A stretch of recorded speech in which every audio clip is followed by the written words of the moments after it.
1,4. Ini adalah cost specification Villa Vista. Untuk Villa Vista itu dijual dengan swimming pool dan free furnish. Jadi nanti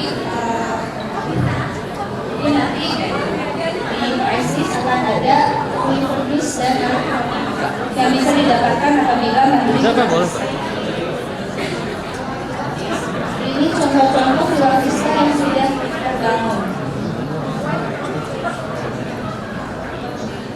Untuk Villa Verde berbeda dengan Vista yang downslope. Verde itu tipenya upslope, jadi dia naik ke atas. Contoh Verde itu bisa menggunakan beton semua atau full kaca. Kolam renangnya biasa ditempatkan di depan halaman. Spesifikasinya sama. Ini untuk Villa Verde yang sudah terjual. Lalu kami untuk tipe terakhir ada Villa Verna. Villa Verna ini untuk arsitekturnya kemarin kami bekerja sama dengan Urbane. Ini untuk Villa Verna yang sudah dibangun juga. Spesifikasinya juga untuk Villa Verna itu 4-5.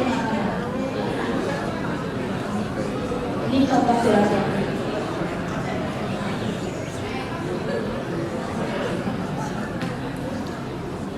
Oke, jadi saya jelaskan kembali. Di Dago Village ini kami lihat. Jadi sekarang sisa tinggal 7 unit, tetapi di tahun 2020 kami akan melakukan perluasan ke arah lebih atas, yaitu berbatasan dengan Tahura, sekitar 30 unit. Jadi kami di sini juga sorry kepada teman-teman bisa berjualan mulai dari sekarang. Sistem pembayaran kami juga bisa 3 macam: cash keras, cash bertahap, dan KPR. Untuk KPR yang sudah PKS itu dengan bank mobil. Yang paling penting pasti ditanyakan itu komisi ya. Jadi komisinya kami memberikan 2,5% dengan positif senilai 25 juta untuk 1 unit pembelian. Itu khusus di bulan November. Untuk unit-unit yang di sini 70% itu disewakan kembali oleh para pemiliknya. Mereka menyewakan melalui Airbnb. Tetapi di tahun 2020 dari Dago Village sendiri, dari manajemen kami akan meluncurkan properti manajemen sendiri.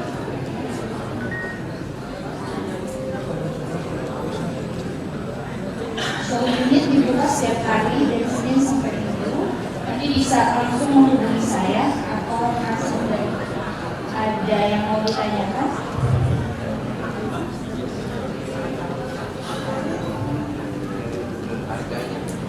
Harganya? Ini yang tadi saya price list untuk Villa Verna atau Verde itu harga dari 4.200.000 sampai 7,5. Yang paling murah itu kita dari Villa Verde 3,4. Ini semua sudah termasuk swimming pool. Untuk yang Villa Vista ini termasuk swimming pool dan fully furnished. Kalau yang 42 itu kira-kira kalau disewakan bisa berapa? Disewakan untuk Villa Verde itu harga dari 3 sampai 5 juta per malam.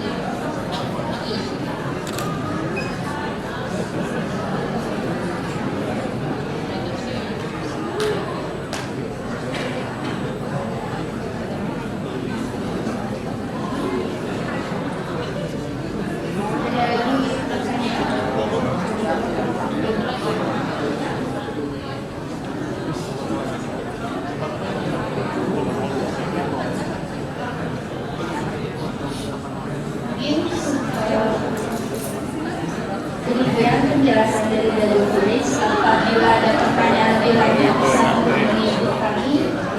Terima kasih, selamat siang. Kasih aplaus yang luar biasa. Terima kasih banyak untuk Dago Village. sudah menerangkan produknya dengan luar biasa, sudah bagi-bagi voucher juga tadi, dua voucher sudah dibagikan dari voucher menginap dari Dago Village ya, Bapak Ibu. Selanjutnya kita akan mendengarkan presentasi berikutnya dari Kembar Mas dan Paumas. Sudah ada pihak Kembar Mas? Sedang on the way untuk mempresentasikan, sementara disiapkan.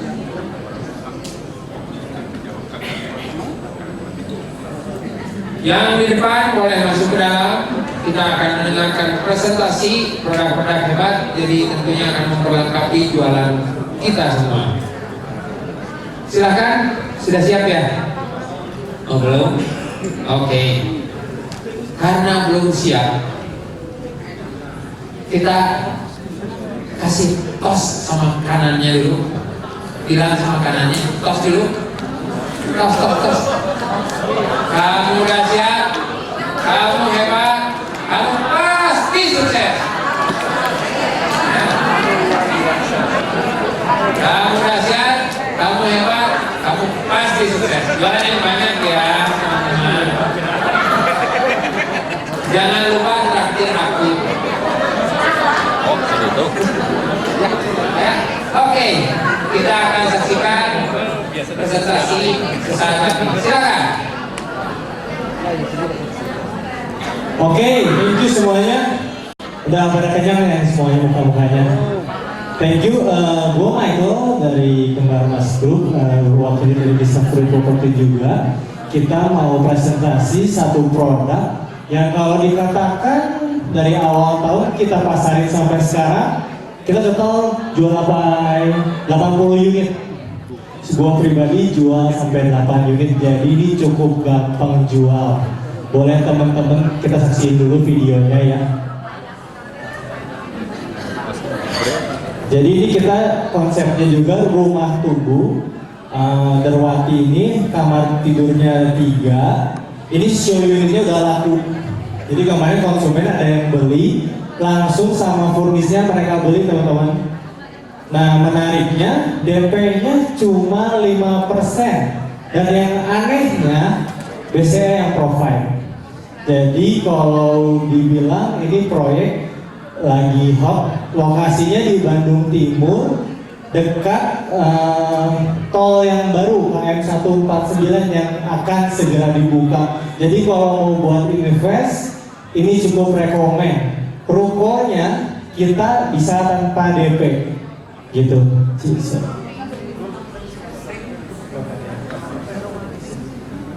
Sorry ya sebentar teman-teman.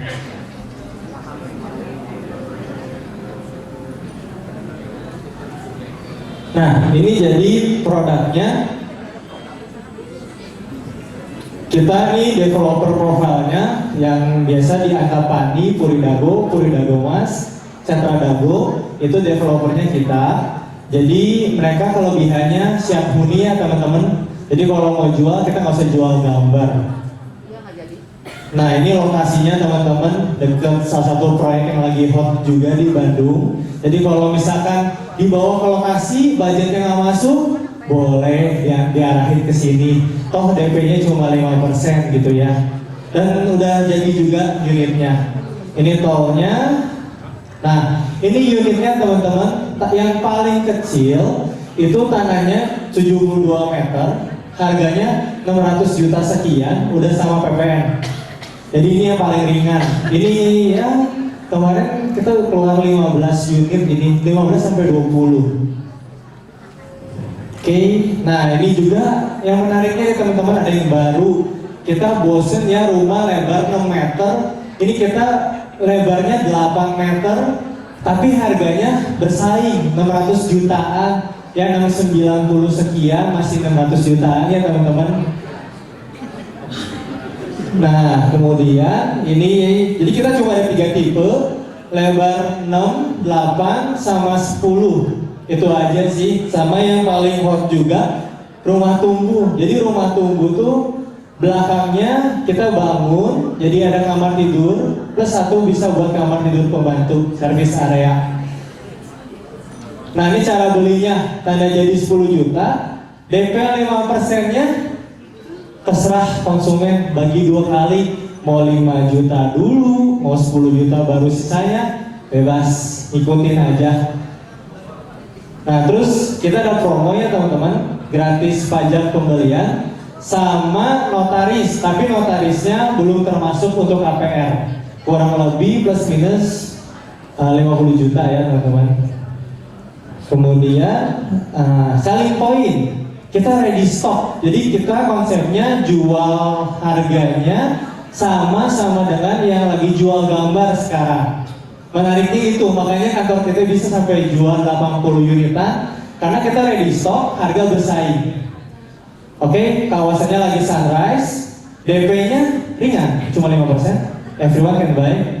Sama kita harga terbaik kelasnya, terus ya tol jadi harga naik, gitu.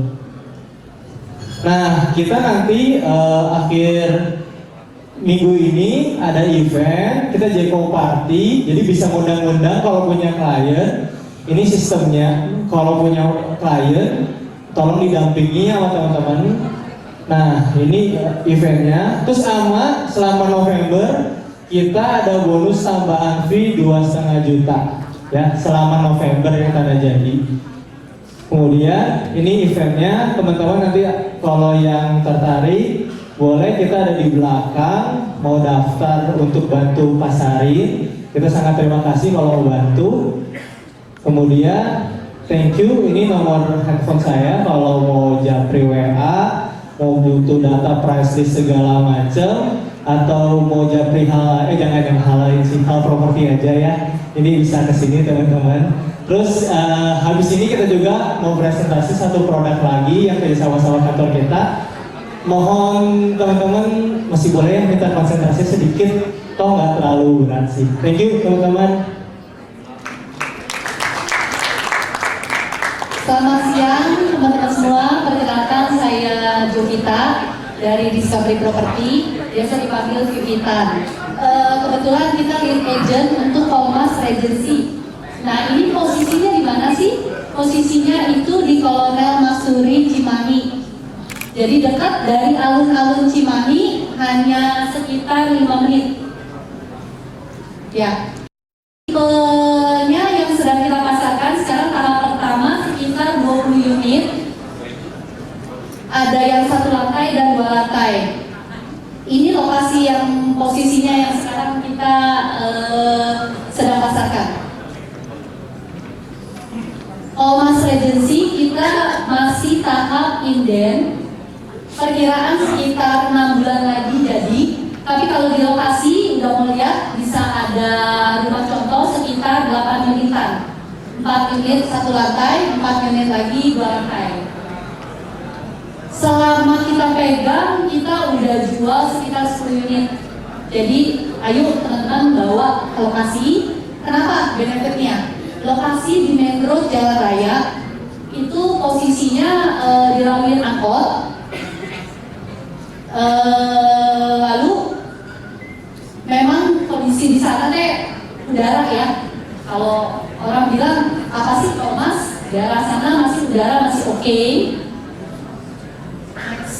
Nah ini lokasinya, jaraknya ke alun-alun Cimahi ya, 3 menitan ke Pemkot, 5 menitan.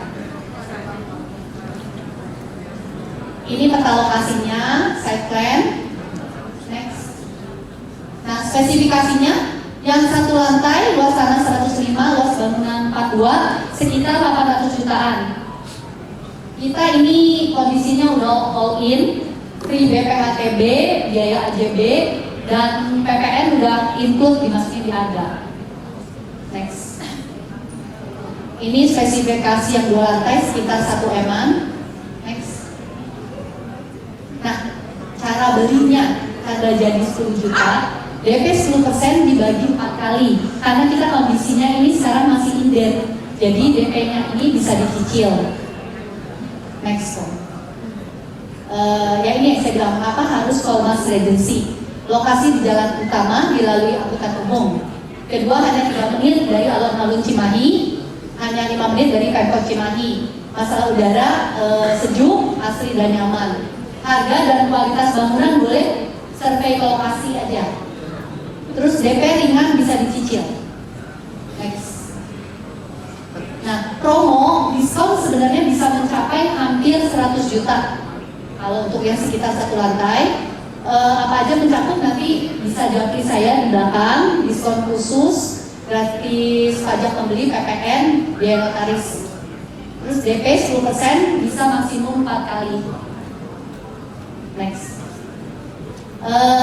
Fee dikasih 2% untuk langsung ke kantor ya. Jadi nggak kobrok sama kita, tapi langsung dikasih ke kantornya 2%. Udah, gitu aja. Kita ada reward cash ya untuk sampai akhir Desember untuk marketing yang menjual dapat reward cash 2,5 juta.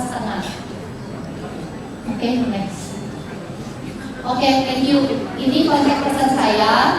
Kebetulan saya koordinatornya. Nanti boleh yang mau info dan minta price list boleh kontak saya. Welcome. Thank you.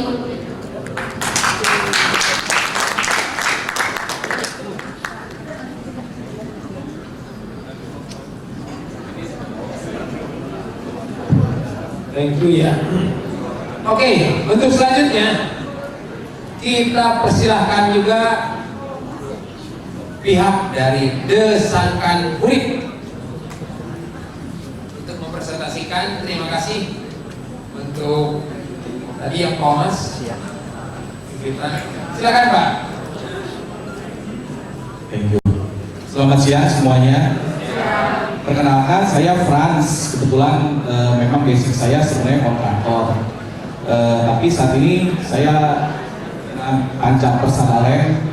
Panca Persadalen saya perkenalkan terlebih dahulu. Itu memang kita sering bergerak di utara. Terutama kalau mungkin ada beberapa rekan-rekan agent yang tahu seperti Setra Muni Regency, seperti Setra Duta Racing, seperti Setra Murni Platinum, kemudian juga di Setra Duta, dan yang terakhir itu proyek Panca Persadalen itu di Lamargas. Nah, sekarang kami sedang membuka Desangkan Hurip Estate. Di mana sih lokasinya? Nah, lokasi Desangkan Hurip Estate itu ada di daerah Kopo Ketapang, tepatnya di seberang kantor Kecamatan Ketapang. Lokasi tepat adalah di Borma Ketapang, maju dikit belok kiri. Nah, kira-kira dari jalan utama Ketapang itu kira-kira 800 sampai 900 meter. Nah, untuk lebih jelasnya akan saya putarkan mungkin sedikit sekilas tentang Desangkan Hurip, di mana letaknya, kemudian sudah berapa persen yang dijual. Karena dari total 248 itu kita udah bikin kira-kira ada sekitar 60 unit. Mari kita lihat dulu.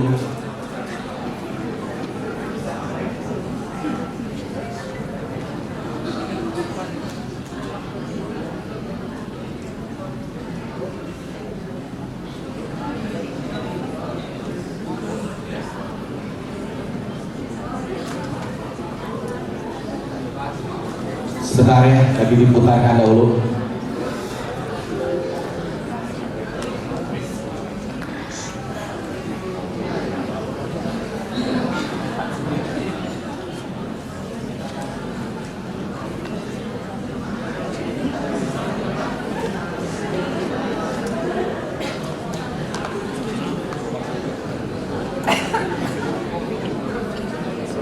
Desangkan Hurip sebenarnya ada cuma tiga tipe seperti yang lain-lain. Untuk rumah sederhana itu tipe 36, tipe 48, dan tipe 53. Sama lebar mukanya, untuk tipe 36 lebar muka 6, untuk tipe 48 lebar muka 7, untuk tipe 53 lebar muka 8 meter. Nah, ini kita saksikan dulu sebentar videonya.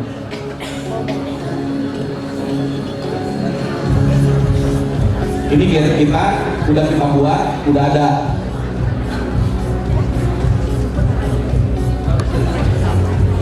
Ini kita one gate system semuanya, CCTV di tempat. Nah, ini kantor developer kita sekaligus kantor pemasaran untuk in-house. Ini unit-unit yang sudah kita bangun, tipe 36, tipe 48, dan tipe 53. Desa Kanuri berdiri di lahan seluas 32.000 meter persegi. Ini tipe 53.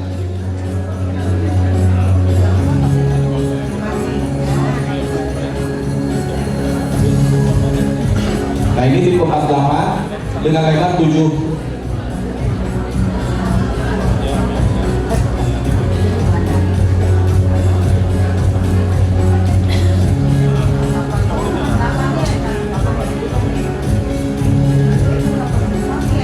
Tipe 36 dengan lebar 6 meter.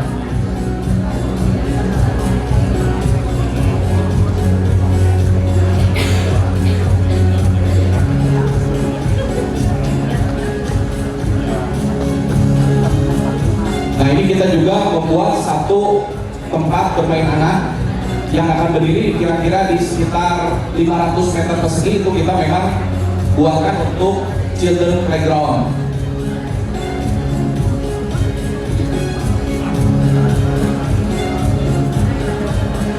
Untuk akses sendiri ini bisa diakses dari berbagai tempat. Ini kita ambil contoh yang dari jalan tol Kopo.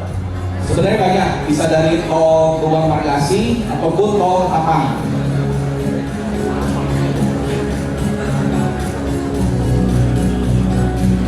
Nah ini di-develop oleh PT Bangun Mitra yang merupakan bagian dari Panca Persada Land.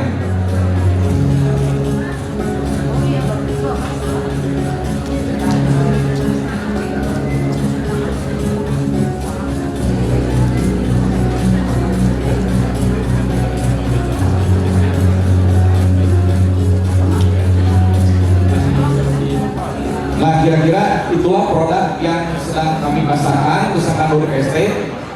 Itu satu hal, kita kebetulan saya ini adalah kontraktor, jadi saya sangat menekankan dari segi kualitas bangunan. Nah yang bisa kita jaga itu kualitas bangunan seperti apa. Jadi pihak developer mengharuskan, mewajibkan untuk kita membuat standarisasi dari barang-barang. Oleh karena itu beberapa barang itu harus dipasok oleh developer supaya apa? Supaya semuanya standar, baik dari besi, semen, pasir, semuanya itu. Jadi kita standarisasi supaya tidak dipermainkan oleh kontraktor. Kira-kira seperti itu. Nah, keunggulan lainnya apa? Ini sangat-sangat terjangkau untuk di daerah selatan. Ya, karena kita tahu selatan itu sekarang TKI dan Taman Kopo Ketapang udah lumayan lah harganya. Nah kita ini berkisar antara 400, 500, dan 600. Ya 400 itu tipe 36, 500 kira-kira ada tipe 48 dan 53, dan 600 tipe 53. Nah ini sebagian besar dari lahan 32.000 meter persegi itu kita sangat banyak sekali RTH-nya. Jadi ruang terbuka hijau dan yang kita buat taman itu sangat banyak sekali. Kemudian kita sistemnya satu pintu, sudah jelas. Keamanan 24 jam itu kita hire pakai outsourcing, itu udah jelas. Kemudian ketakutan yang utama dari daerah selatan adalah apa? Oh airnya jelek, nah kita narik sendiri dari PDAM. Itu kita supply sendiri khusus ke Desa Kanuri Estate. Itu jadi kalau ditanya pakai apa? PDAM. Dan lancar nggak? Kita jamin lancar karena kita narik sendiri gitu loh ya. Kemudian itu di situ juga ada pasar tradisional, kemudian dekat sekali ke Borma Ketapang. Kemudian untuk tol itu bisa 3 akses, ada tol Sorojanya itu tol Ketapang dan Margasi, kemudian dari pintu tol yang lama itu tol Kopo ya. Kemudian akses ke supermarket juga dekat, terutama Borma. Kemudian kita bebas banjir dan berbagai macam keunggulan. Satu lagi, DP berapa persen? Nah ini yang kita sudah bekerja sama dengan berbagai bank apa aja juga bisa. DP hanya 10%, itu bisa dicicil. Kalau untuk ditanya ada nggak rumah ready stock, kita ada rumah ready stock, kita sediakan kira-kira 15. Tapi kalau nanti yang kebanyakan itu kita memang KPR, bisa KPR inden ya. Terus untuk DP sendiri bisa dibagi kira-kira maksimal sampai 6 kali. Nah jadi kalau misalnya ada rekan-rekan atau apa yang ya teman-temannya mau punya 10% kita bisa bagi 6, rasa-rasanya itu cukup meringankan. Kira-kira seperti itu. Terima kasih untuk presentasi yang sudah diberikan ke saya. Nanti kalau misalnya ada Bapak Ibu cukup tertarik untuk ikut memasarkan, itu ada booth kami di belakang Desakan Urip. Kemudian untuk fee-nya berapa persen kita berikan full 2,5%, itu khusus jadi untuk kantor atau untuk perorangan siapapun itu 2,5%. Kira-kira seperti itu. Ya, terima kasih. Terima kasih Pak Frans, kasih aplaus yang luar biasa untuk Desakan Urip. Jadi kalau Bapak Ibu masih ada penasaran, ada pertanyaan tentang apapun produk-produk yang di belakang sana, silakan tanyakan langsung, termasuk Bais tuh. Barangkali ada yang mau disekolahin di sana, silakan. Tidak kita perpanjang waktu lagi, sebentar sudah hadir di tengah kita seorang ahli digital marketer dari fasilitator Gapura Digital yang bernama Bapak Rizky Alif Arfani, yang akan membawakan dan membagikan ilmunya buat setiap kita, sehingga kita semua bisa menjadi ahli dalam listing, dalam memarketingi, dalam memarketkan segala produknya melalui digital sosial media. Mungkin sambil mempersiapkan Pak Rizky. Di belakang sana ada banyak produk, juga ada spray. Barangkali Bapak Ibu butuh spray, dibeli langsung karena itu langsung dari sumbernya. Tentu harganya sangat terjangkau, sangat ekonomis, dan barangkali mendaftar anak sekolah, ada Bais, juga ada berbagai produk. Jadi diminta brosur-brosurnya satu-satu, mulai dari Bank Mandiri, BJB, lalu Bank Niaga. Ditanya suku bunga yang berlaku berapa, kerjasamanya bagaimana, dan lain sebagainya. Tadi secara simbolik Arebi sudah menandatangani. Jadi Bapak Ibu yang kantornya di bawah naungan Arebi pastinya bisa bekerja sama dengan para perbankan itu. Juga ada developer, banyak developer. Kalau ada yang masih penasaran produknya mau ditanyain, silahkan ditanyakan langsung. Ditanyakan apa aja produknya, keunggulannya apa, komisinya bagaimana. Kalau masih kurang jelas, silahkan ditanya pribadi lepas pribadi. Saya yakin semua kita pasti sukses. Cepat lambat pasti sukses ya, semuanya setiap kita. Oke, Pak Alif sudah siap? Belum? Sementara kita sambil lagi ini semua itu. Saya cerita sedikit ya sambil. Dunia ini berubah dengan sangat amat cepat. Jangan sedikit politik sedikit ya, sedikit aja, jangan banyak. Kemarin ini pelantikan presiden sudah dilangsungkan, dan dengan dilangsungkannya, dengan dilantiknya presiden yang terpilih kita, juga dilantik menteri-menteri sebagai pembantu presiden.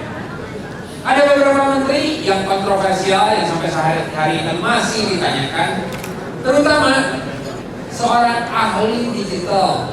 Kita tahu tidak ada kepentingan politik, bukan berasal dari partai manapun, dan tiba-tiba dia menduduki satu bidang yang dia sama sekali nggak ngerti. Emang dia pernah ngajar, emang pernah jadi guru, emang pernah jadi dosen. Tapi dia tiba-tiba memegang anggaran yang sangat besar karena dia menjadi Menteri Pendidikan dan Kebudayaan. Gak jauh-jauh, karena dia ahli dalam bidang IT. Ya, jadi kita belajar juga gak jauh-jauh bidang ini. Apalagi sekarang sebentar kereta api Bandung Jakarta udah menjadi juga sampai ke Tegaluar. Kemarin saya udah dapat broadcastnya, untuk perjalanannya. Juga kalau kita berangkat ke Jakarta atau Bandung, itu tol itu udah terhubung, udah nyaris rampung, jadi dekat sekali. Jarak Bandung dan Jakarta cepat sekali. Kalau sekarang mungkin kereta 3,5 jam, nanti rencananya cuma 46 menit ya Bapak Ibu. Jadi sangat mungkin orang Bandung kerja di Jakarta. Dan ingat, kalau orang luar negeri kan istilahnya kebiasaan orang Jakarta sekali orang Jakarta sama orang Bandung kira-kira lebih cepat mana kerjanya Bapak Ibu? Jakarta.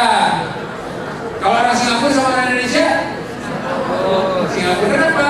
Karena waktu saya Singapura kadang-kadang saya ngelihat kalau naik MRT banyak ibu-ibu pakai hak tinggi, high heel kan, jalannya cepat sekali, cepat. Sementara saya pakai sepatu kets, bapak sekali jalannya mengejar-ngejar ya.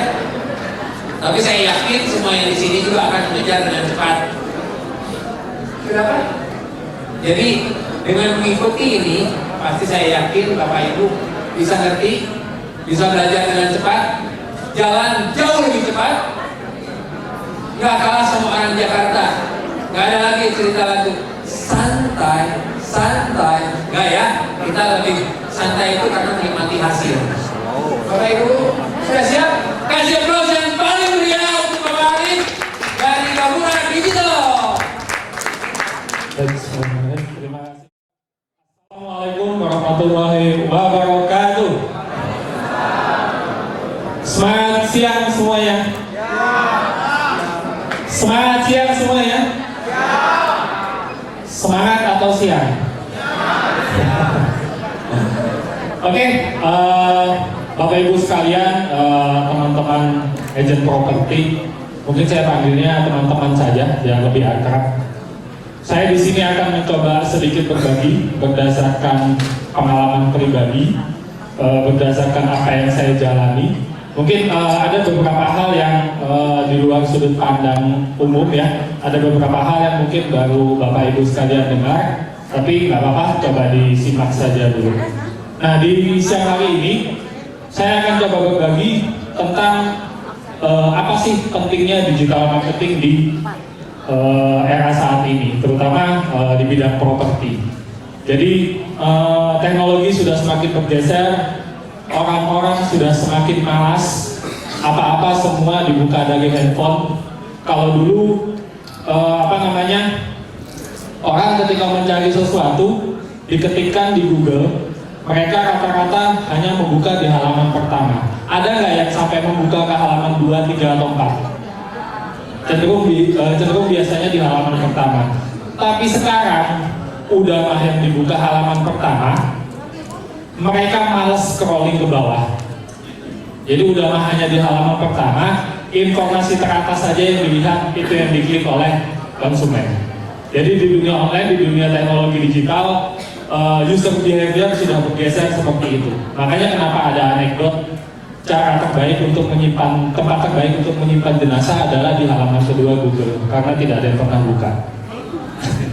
Baik, saya mewakili dari Gabungan Digital. Gabungan Digital adalah salah satu program dari Google yang bertujuan untuk mendukung teman-teman UMKM, teman-teman pebisnis untuk bisa go online. Jadi tidak ada yang salah dengan aktivitas marketing yang sudah dilakukan saat ini, sama sekali tidak ada yang salah. Tapi kenapa kita perlu untuk go online? Kenapa teman-teman perlu untuk mengenal yang namanya apa itu sih digital marketing, pemasaran digital, online marketing, pemasaran online atau yang sejenis yang teman-teman pernah dengar? Karena memang tuntutan user sudah semakin pintar, user sudah semakin pintar memilih.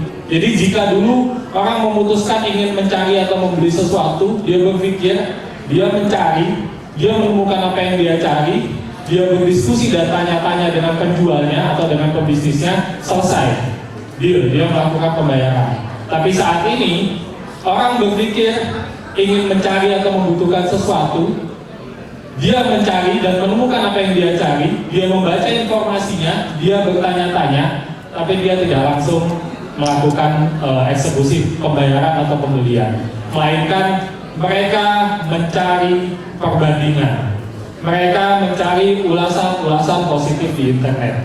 Jadi kebiasaan konsumen sudah semakin pintar.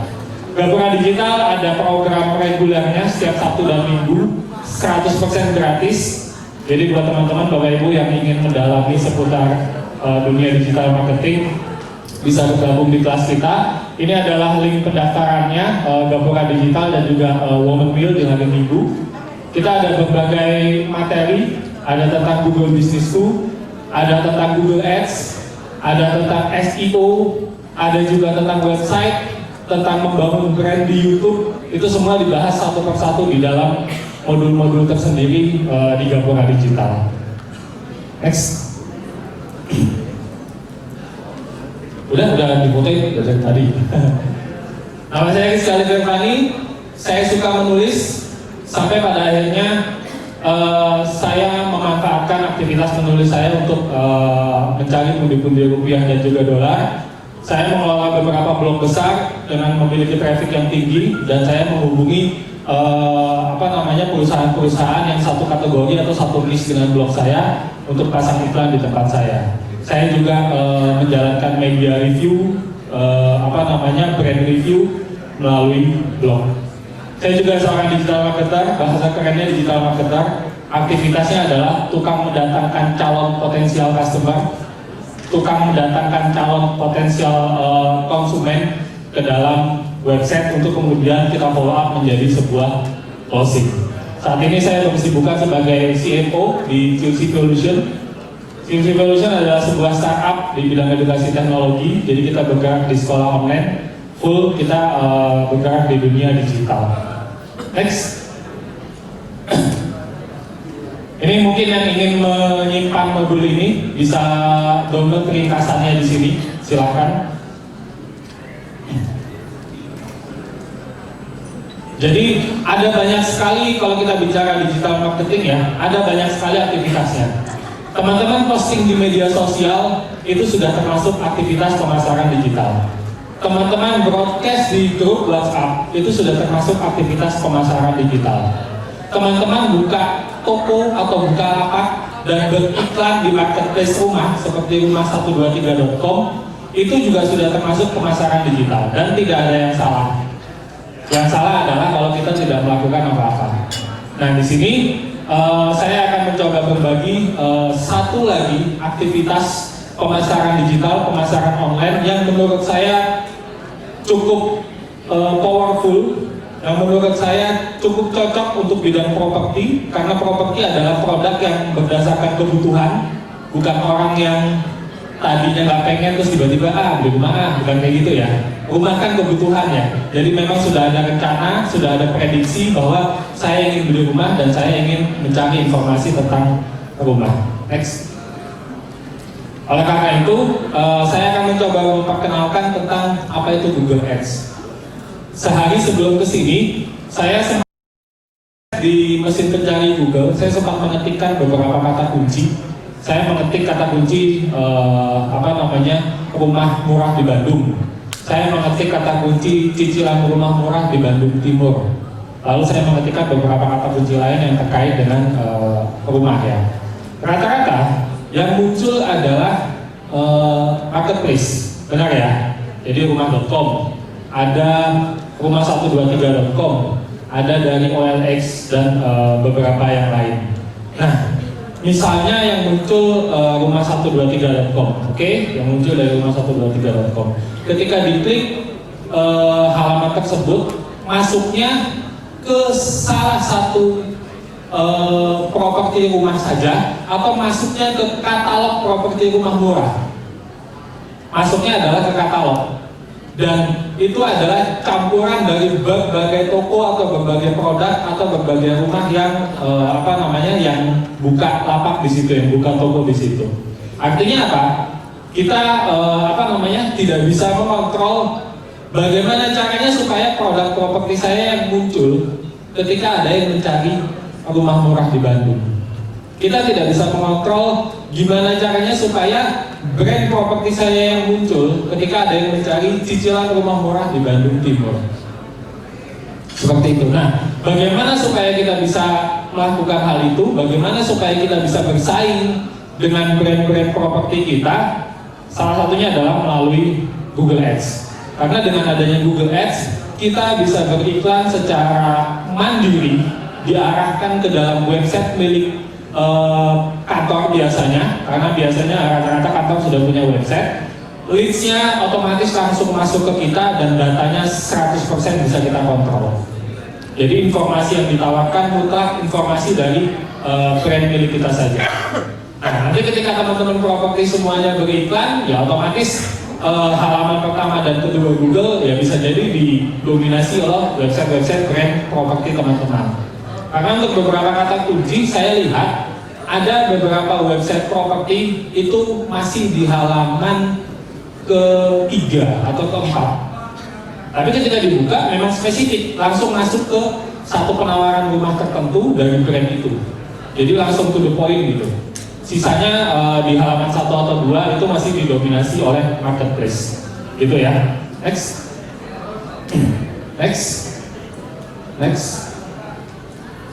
Nah, ini mungkin sekilas tentang Google Ads. Jadi ketika teman-teman mengetikkan sebuah kata kunci, lalu muncul di urutan pertama ada logo ad di kiri warna hijau atau logo sponsor, itu adalah tanda dari iklan. Jadi ketika kita beriklan Google Ads, itu kita diberikan slot 5 teratas atau 2 terbawah. Ketika kita beriklan di Google Ads, ini adalah salah satu tipe dari iklan Google. Jadi ketika teman-teman mengetikkan kata kunci rumah murah di Bandung atau cicilan rumah murah di Lembang, itu deretan atas yang muncul biasanya iklan. Nah, kemarin ketika saya melihat yang rajin beriklan adalah si rumah123.com.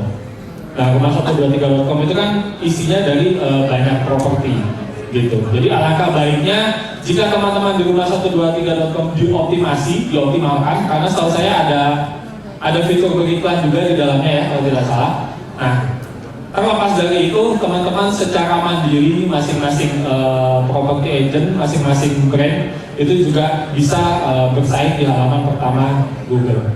Jadi memperbesar peluang klik, memperbesar peluang informasi kita terdeliver dengan baik ke calon konsumen dan konsumen yang akan memilih. Ini beberapa keuntungannya sudah jelas. Jadi memudahkan untuk berhubungan dengan pelanggan. Karena sekali lagi saya katakan bahwa rumah adalah produk kebutuhan. Jadi orang dengan sadar, secara sadar mengetikkan kata kunci tertentu terkait rumah, itu artinya memang dia sedang membutuhkan. Memang dia sedang mencari informasi tertentu tentang cicilan rumah atau tentang rumah murah atau tentang KPR rumah dan lain sebagainya. Yang jadi pertanyaan, dari sekian banyak informasi yang tersaji, sudahkah brand kita masuk ke dalam kompetisi itu? Itu yang jadi pertanyaan. Dari sekian banyak informasi yang tersaji, sudahkah dagangan kita ikutan masuk di halaman pertama itu? Kalau nggak ikutan masuk, tidak ikut bersaing di situ, ya bagaimana konsumen bisa tahu bahwa di Bandung Timur ada brand properti bagus loh, jualannya di sini. Oh, ternyata di Lembang ada perumahan yang strategis loh, harganya murah lagi. Bagaimana konsumen bisa tahu? Gitu. Lalu dengan adanya Google Ads, kita bisa mengatur pengeluaran iklan. Teman-teman bisa beriklan di Google Ads mulai dari 25.000 per hari.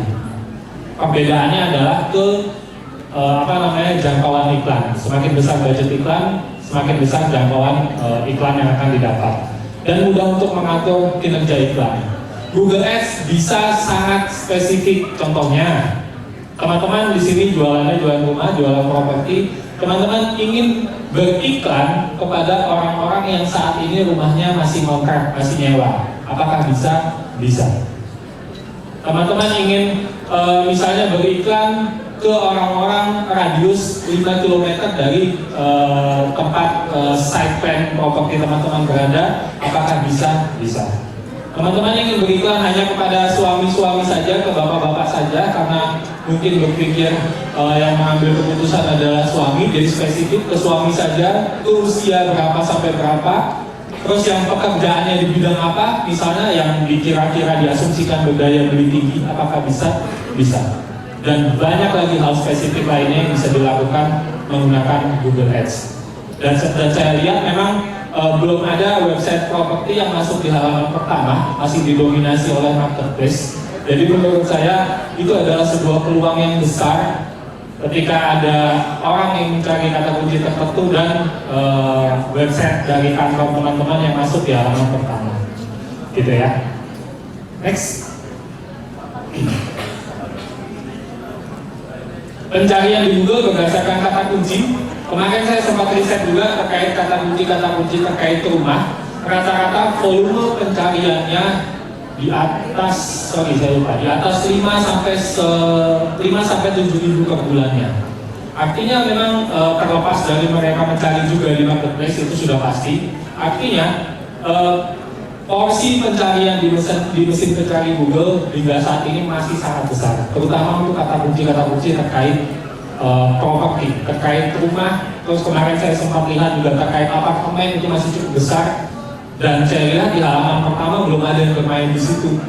Jadi harusnya itu peluang yang menurut saya gurih banget. Ketika banyak orang yang mencari, banyak demand, tapi kita tidak memberikan supply, nah ini kan nggak ketemu, gitu teman-teman.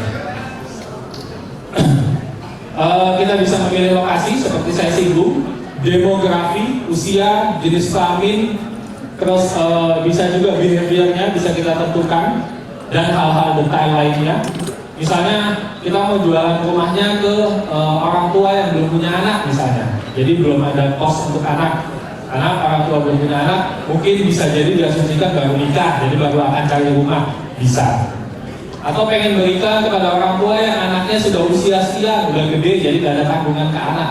Itu kan kaitannya dengan daya beli. Ketika kita melakukan riset, itu bisa dilakukan, gitu ya. Next. Dapat mengatur biaya pengeluaran, ini sudah jelas. Saya ubah minimal 20 atau 25 ribu per hari. Tapi sekitar itu iklan sudah bisa berjalan. Kita bisa mulai iklan kapanpun, kita bisa stop iklan kapanpun, kita bisa analisa iklan kapanpun. Karena ketika kita beriklan di Google Ads, kita akan dibukakan sebuah dashboard, kelihatan iklan kita tayang berapa kali, dari sekian banyak tayang, di kliknya berapa kali, dari sekian banyak klik iklan akhirnya masuk ke dalam website, berapa yang akhirnya kontak kita ke WhatsApp atau ke telepon. Itu semua bisa di-track. Jadi kita bisa tahu efektivitas iklan. Jadi kita bisa tahu ternyata yang banyak masuk ke iklan saya rata-rata dari Bandung Timur nih. Padahal set plan saya ada di Bandung Barat misalnya. Oke, yang Bandung Timur bisa saya exclude. Oh, ternyata yang banyak iklan saya justru bapak-bapak usia 55 tahun ke atas. Ini kayaknya kurang pas nih. Harusnya usia-usia produktif nih yang masih usia-usia kerja. Oke, itu bisa di-exclude juga dengan kita membaca data. Next. Ini seperti yang saya singgung, kita bisa melacak banyak hal dengan adanya Google Ads. Salah satunya adalah orang yang melihat iklan, jumlah orang yang mengklik iklan, dan sebagainya. Untuk di Bandung sendiri, saya kurang tahu, tapi kalau di Jakarta, saya ada beberapa teman yang kebetulan bermain di properti dan memang mereka sudah menjalankan iklan. Jadi saya sarankan sih teman-teman di Bandung ataupun di daerah-daerah lain itu juga sudah mulai masuk ke aktivitas digital marketing seperti menggunakan iklan. Karena iklan ini sifatnya cenderung instan. Teman-teman set up iklan hari ini, besok, lusa, iklan sudah running, iklan sudah tayang. Dibandingkan dengan kita optimasi SEO itu cukup lama, sekitar 3-6 bulan. Tapi ketika teman-teman menggunakan iklan itu sifatnya cukup instan. Dan produk seperti properti, terus produk-produk kebutuhan lainnya itu sangat cocok jika dikawinkan dengan iklan, baik iklan di media sosial ataupun iklan di Google Ads. Next. Mungkin teman-teman pernah melihat ini, yang sebelah kanan adalah iklan yang muncul di mesin pencari, lalu yang sebelah kiri, jika teman-teman buka website, lalu websitenya banyak iklannya, kadang-kala iklannya mengganggu. Nah, yang beriklan itu dari sini, dari Google Display, namanya advertiser. Website yang menayangkan iklan namanya publisher, dan dia dapat bagi hasil dari penayangan iklan tersebut. Next. Video. Ketika nonton video di YouTube, di bagian depan, tengah, akhir itu bisa ditayangkan iklan. Khusus untuk iklan di video ads, saya punya pengalaman unik. Jadi produk yang saya jual adalah sekolah digital. Sekolah digital ini sudah cukup banyak di Indonesia pemainnya. Lalu salah satu strategi pemasaran online yang saya lakukan adalah saya membuat sebuah iklan testimoni peserta sekolah digital saya. Saya iklankan menggunakan video ads. placementnya saya letakkan di video presentasi sekolah digital milik kompetitor. Jadi biar user yang membandingkan ketika lagi asik-asik nonton sekolah A, tiba-tiba muncul brand saya. Jadi itulah kehebatan digital marketing. Kita bisa saling bersaing dengan sehat karena itu murni dijalankan dari iklan ya, kita bukan mencuri stok. Kita bisa bersaing dengan sangat sehat, bisa mengoptimasi masing-masing brand kita karena placementnya sangat banyak. Jadi menurut saya alangkah indahnya jika teman-teman dari agent property di sini bisa menyajikan informasi yang relevan dan seragam di halaman pertama Google. Karena saya lihat memang masih didominasi oleh marketplace. Lalu ada shopping ads, ini lebih cocok untuk produk keinginan ya, jadi seperti fashion, kuliner, dan yang lainnya. Next. Aplikasi, mungkin kalau ada agent property atau kantornya yang sudah punya aplikasi, official apps, bisa beriklan dengan menggunakan fitur yang ini. Jadi teman-teman bisa beriklan dengan mengarahkan orang untuk install aplikasi dari properti tersebut. Next. Nah, gimana sih sebenarnya iklan Google Ads ini bekerja? Jadi banyak yang menebak-nebak, banyak yang menduga-duga bagaimana sebenarnya Google Ads bekerja, bagaimana caranya ketika ada orang mencari sebuah kata kunci tertentu, informasi milik saya yang tampil di atas. Sederhananya seperti ini, peringkat dipengaruhi oleh seberapa banyak iklan kita diklik dan seberapa relevan isi website kita dengan iklan tersebut. Jadi kalau iklannya tayangnya sering, tapi nggak ada yang klik iklan, itu diasumsikan iklan tidak menarik, dibuang sama Google, diganti sama yang lain. Oh ini udah tayang seminggu, impressionnya tinggi banget, penayangannya tinggi banget, tapi nggak ada yang klik, berarti judulnya nggak menarik, dibuang lagi sama Google, diganti dengan iklan yang lain. Begitu juga dengan quality score. Jadi iklannya cicilan rumah murah 200 ribuan misalnya, 500 ribuan di Bandung Timur misalnya. Cicilan rumah murah 500 ribuan di Bandung Timur, ketika diklik masuknya ke homepage websitenya, isinya profil perusahaan dan segala macam. Artinya kan informasinya nggak relevan, nggak sesuai dengan apa yang tadi saya ketik. Saya ketik itu artinya saya lagi butuh informasi di mana sih yang ada cicilan 500 ribu di daerah Bandung Timur, dan kita harus menyajikan informasi yang serelevan mungkin. Next. Ini terkait dengan relevansi ya. Jadi kayak kecepatan website, informasi yang disajikan itu cukup penting. Next. Terkait dengan iklan bisa dijalankan juga di di dashboard laptop, bisa juga dari handphone jika teman-teman sudah mendaftar Google My Business atau Google Business Book. Rata-rata mungkin kantor properti sudah daftar ya kalau Google Business Book. Karena itu juga cukup penting karena urutan tampilannya di mesin pencari adalah ada iklan, ada profil Google Business Book, lalu pencarian organik, baru yang ke bawah ada slot iklan. Jadi Google Business Book ini juga bisa jadi salah satu alternatif untuk teman-teman bermain di halaman pertama Google. Daftarnya gratis Google Business Book, jadi sangat sayang kalau tidak dilakukan, kalau tidak didaftarkan. Benefitnya cukup banyak. Di Google Business Book teman-teman bisa menampilkan jam kantor, alamat website, kontak, bisa menampilkan koordinat di Google Maps. Jadi kenapa di Google Maps muncul koordinat-koordinat tempat? Itu karena mereka sudah mendaftar di Google Business Book.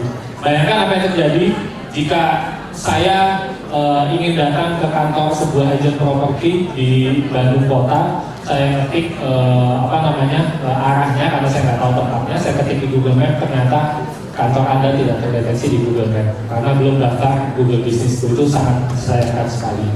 Jadi bisa juga daftar Google Business Book, bisa dari handphone, bisa menggunakan Android maupun iOS. Next. Ini sejelas gambaran saja bagaimana sih ketika kita beriklan menggunakan Google Business Book. Jadi kita bisa set up targetnya, goalnya apa? Anda ingin konsumen menghubungi saya lewat telepon kah? Anda ingin konsumen datang ke kantor saya kah? Atau Anda ingin konsumen melakukan hal lain, kirim email misalnya, itu bisa kita lakukan. Kemudian kita bisa menentukan lokasi, bisa masukkan kota Bandung, bisa masukkan radius tertentu, bisa masukkan kecamatan, itu bisa kita lakukan juga. Jadi sangat spesifik. Ada sebuah kawan saya di Salatiga, dia jualannya hanya jualan nasi kecil. Salatiga sebuah kota yang kecil, dia hanya jualan nasi kecil. Dia beriklan di Google Ads dengan budget 35.000 sehari dengan radius hanya 5 km dari tempat rumah dia berada. Dia sudah menjalankan itu selama hampir 5 tahun, omset bulanannya 75 juta, hanya jualan nasi kecil. Hanya beriklan dengan radius 5 km. Artinya apa? Potensi dari iklan ini masih sangat besar. Apalagi untuk produk-produk yang sifatnya adalah kebutuhan, urgency, seperti salah satunya properti. Kita bisa menentukan produk. Next. Iklan di Google Ads itu ada headline, ada deskripsi. Teman-teman bisa masukkan kontak telepon di situ. Teman-teman bisa masukkan informasi promo di situ untuk bisa menarik perhatian calon konsumen yang kebetulan membaca deretan informasinya. Karena ketika ketika ada audiens yang ngetik kata kunci di Google, itu informasi yang muncul kan banyak. Biasanya yang diklik adalah yang paling banyak menarik. Dan menurut survei biasanya yang paling banyak diklik adalah yang memberikan informasi terkait promo atau diskon. Karena sebuah riset dari Neil Patel, seorang pakar digital marketing di dunia, 80% transaksi online itu terjadi karena dua hal. Karena pembeli percaya dengan penjualnya, atau karena banyaknya ulasan positif terhadap produk tersebut. Bisa menetapkan anggaran mulai dari 25.000 sehari. Pembayaran bisa melalui CC, bisa top up, atau kalau misalnya menggunakan debit bisa menggunakan Genius atau Mandiri. Ini contoh tampilan dashboardnya, terlihat jumlah view-nya berapa, jadi iklan kita tayang berapa kali, lalu jumlah kliknya berapa, dan pada akhirnya berapa orang yang melakukan call atau menghubungi. Jadi kita bisa tahu efektivitas iklan kita. Jadi alangkah indahnya jika teman-teman menjalankan aktivitas broadcast di WhatsApp, teman-teman rajin posting di media sosial, teman-teman rajin posting di grup-grup media sosial atau WhatsApp, teman-teman aktif beriklan di rumah123.com, dan teman-teman juga ikut masuk di kolam ini. Karena data 2018 dari internal Google, 70% orang ketika ingin mencari barang secara online, mereka masih mencari di mesin pencari. Gitu. Ada 2,9 juta traffic di Google Indonesia setiap harinya. Jadi ada sekitar 2,9 juta pencarian setiap harinya. Khusus untuk properti saja, seperti saya katakan tadi, hasil riset saya ada sekitar 5.000-7.000 pencarian hanya untuk satu kata kunci. Artinya kalau ada 7.000 pencarian untuk satu kata kunci, berarti kurang lebih dalam satu hari ada berapa pencarian. Nah, sedangkan variasi kata kunci banyak. Cicilan rumah Bandung, rumah murah di Lembang, rumah murah di Soreang, itu kata kunci yang berbeda. Seperti itu. Next. Ini sasaran iklan. Jadi bisa menelpon, bisa hubungi WhatsApp, bisa mengunjungi website, bisa disuruh datang ke kantor juga jika memang ada kantor offline. Kalau guru saya biasanya strateginya gini. Jadi di awal dia beriklan, kita bicara properti, kita bicara rumah kan berarti bisa jadi berkaitan dengan topik investasi ya. Salah seorang guru saya itu beriklan, isi iklannya adalah menawarkan e-book tentang investasi. Akhirnya orang-orang banyak memberikan kontak WA dan emailnya untuk bisa download e-book tersebut. Artinya bisa diasumsikan orang-orang yang download e-book tersebut berminat dengan topik investasi. Oke? Setelah terkumpul leads-nya, setelah terkumpul datanya, yang artinya itu sudah lebih tertarget, tidak buruk lagi, tidak acak lagi.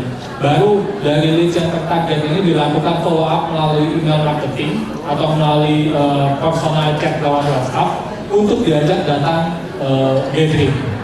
Baru nanti di gathering dilakukan biasanya selling on the stage ya. Nah kurang lebih seperti itu alurnya. Karena kata guru saya, properti adalah nilai yang mahal, tidak bisa 1, 2, atau 3 kali langsung deal closing. Jadi butuh banyak proses.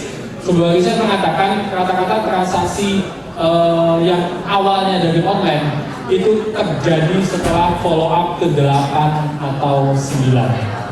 Apalagi untuk produk-produk bernilai mahal.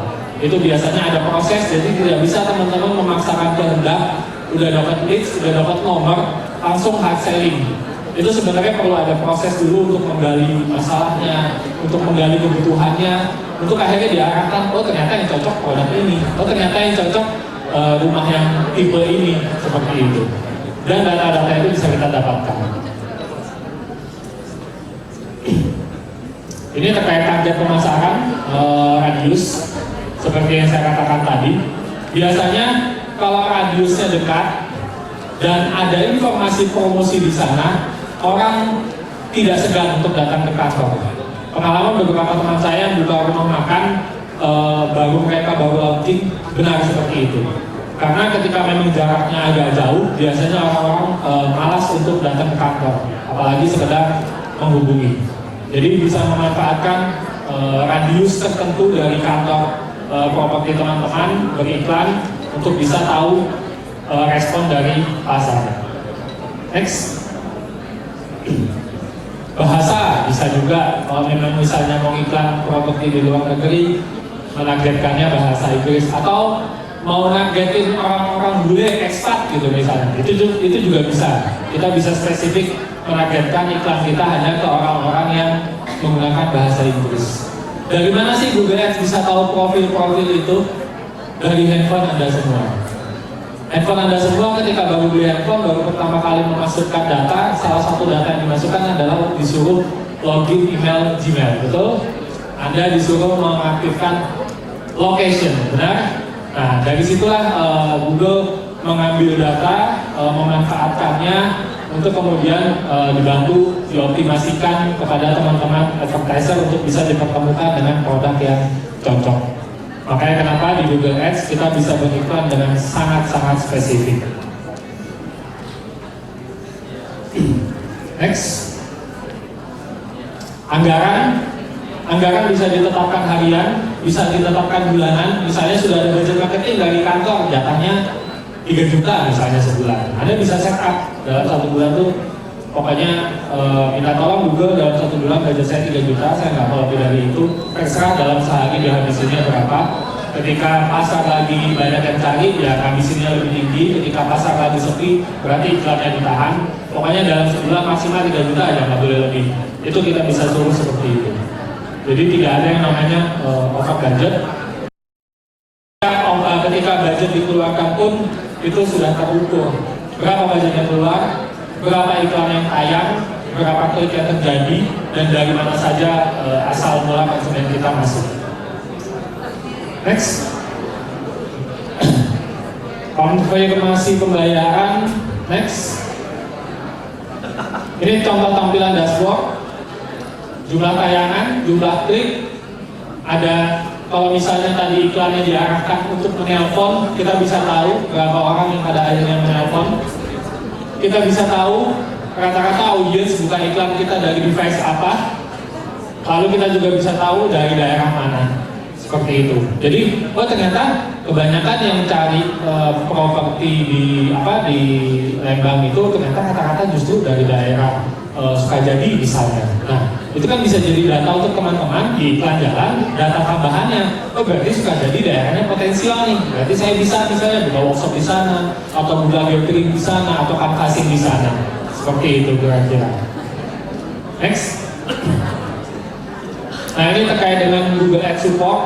Jadi ketika beriklan, Google membantu sepenuhnya proses iklan dari teman-teman. Teman-teman kesulitan beriklan, teman-teman kesulitan setup iklan, teman-teman kesulitan menjalankan iklan, teman-teman bisa menghubungi kontak center yang disediakan, dan tim support dari Google dengan senang hati akan membantu, akan menjelaskan, bahkan akan memberikan pengarahan.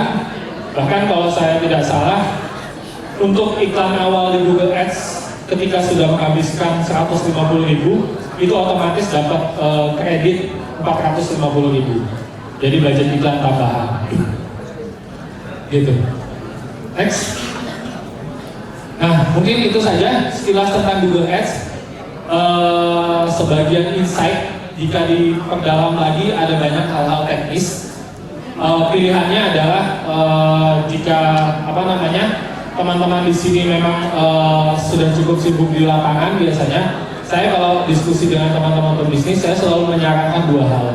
Anda bisa melakukannya, mengeksekusinya sendiri, atau Anda bisa bekerja sama dengan freelancer atau digital agency. Yang mana yang menguntungkan, yang mana yang menghasilkan profit, bagi saya sah-sah saja dan bisa dijalankan. Cuman kenapa saya berusaha untuk menghadirkan informasi ini? Karena berdasarkan hasil riset singkat saya, itu belum banyak, bahkan cenderung tidak ada website agent properti yang masuk di halaman pertama. Artinya itu peluang masih sangat terbuka. Dan siapa yang memulai lebih dulu, itu bisa jadi pionir, bisa jadi leads, bisa jadi dominan di antara informasi-informasi di marketplace. Mungkin itu saja dari saya.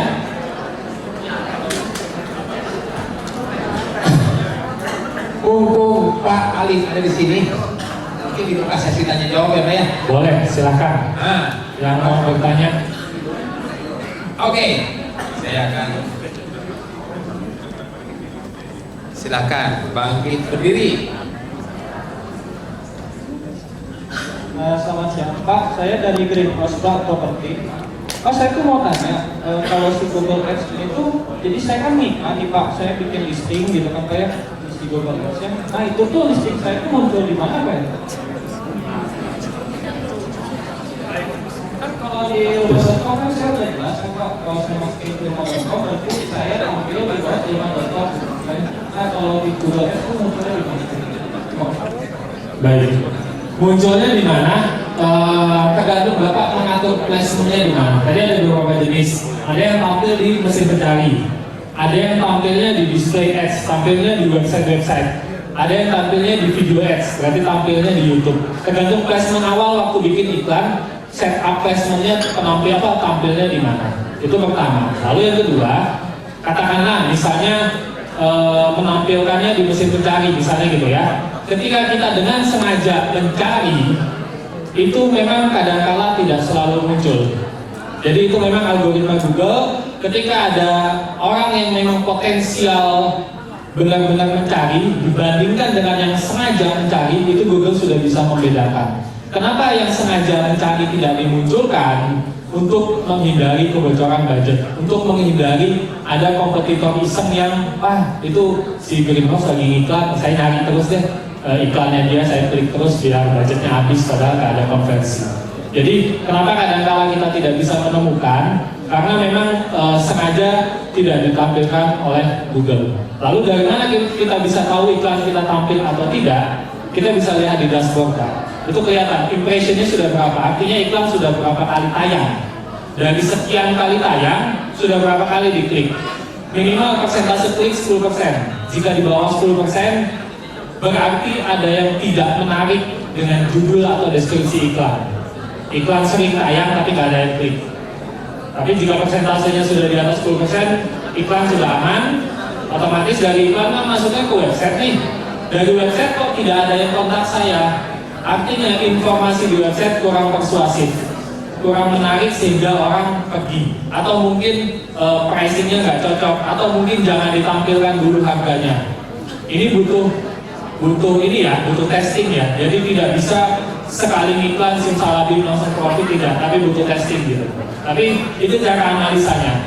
Iklan kita tayang berapa kali, setelah tayang jumlah kliknya berapa, rata-rata ini bukan standar baku, tapi teman-teman advertiser biasanya menargetkan minimal 10%. Kalau di atas 10% artinya copywriting aman. Kalau di bawah 10% berarti iklan ada yang perlu diedit. Oke, sudah masuk ke website, kok nggak ada yang hubungin sama sekali, masuk doang di website, keluar lagi. Nah, itu berarti ada yang salah dengan bahasa di dalam website. Kurang lebih seperti itu. Ada lagi mungkin yang ingin bertanya? Silakan. Sini dulu, belakang dulu ya. Silakan. Supaya nanti soalnya ada ngacung duluan. Selamat siang. Siap, Pak. Habib dan Jadi iklan itu dilihat berkaitan dari kata kunci. Jadi yang mau saya tanyakan, produk Google apa yang bisa memberikan kata kunci yang terbaik buat saya setelah iklan saya pakai bagus? Pertanyaannya sangat menarik. Produk Google apa yang bisa memberikan informasi kepada saya, kata kunci apa saja yang potensial untuk saya targetkan, seperti itu ya. Baik, jadi di dalam Google Ads itu disediakan yang namanya fitur Google Keyword Planner, Pak. Jadi memang fungsi Google Keyword Planner adalah untuk kita melakukan riset kata kunci terkait dengan topik yang akan kita targetkan.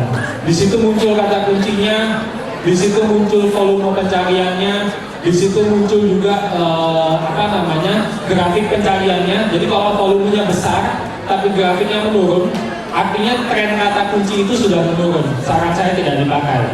Tapi kalau misalnya volumenya biasa-biasa saja tapi grafiknya cenderung naik, nah itu kata kunci yang sangat potensial untuk bisa ditargetkan ke dalam iklan. Kurang lebih begitu Pak. Ada di dalam dashboard Google Ads-nya, namanya Google Keyword Planner. Oke. Ada lagi?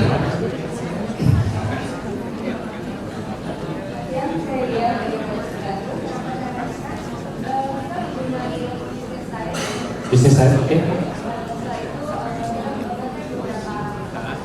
Oke.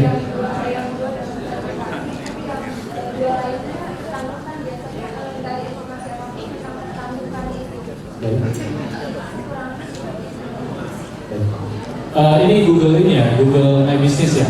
Yang satu sudah terverifikasi, yang dua tidak. Yang tidak terverifikasi metode apa? Surat juga. Pakai sama ya, pakai surat juga ya.